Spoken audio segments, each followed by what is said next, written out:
Distinguishing caring enough not to care, which is about allowing people their sovereignty. You love them enough that you will allow them to make their own mistakes and their own decisions.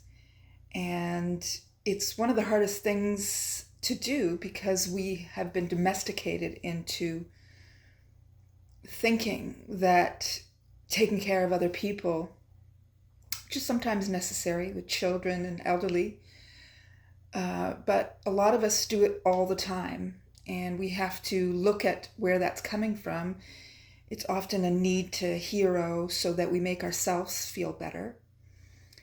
But ultimately, the best thing you can do for someone is give them their sovereignty so that they learn from their own mistakes.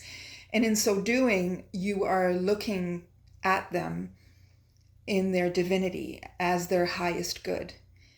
And this is particularly hard with children growing up.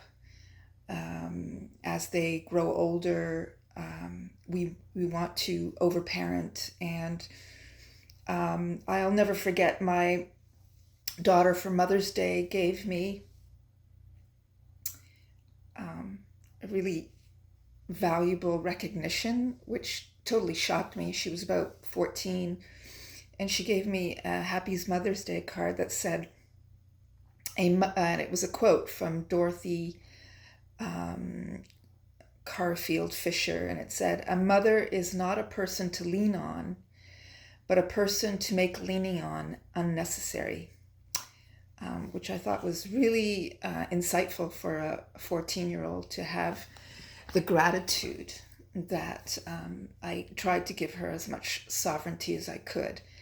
And I did that by recognizing my own sovereignty and not giving up my art career to be around 100% of the time, and giving her that freedom to make her own mistakes and make her own decisions. And so that was a real valuable part of her upbringing.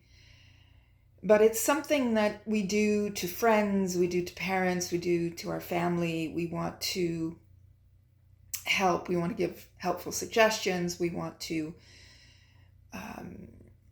make it all better for them, when some of the most important lessons come from the consequences of people's choices. And that's how they ultimately learn, is to make their own mistakes and make their own decisions.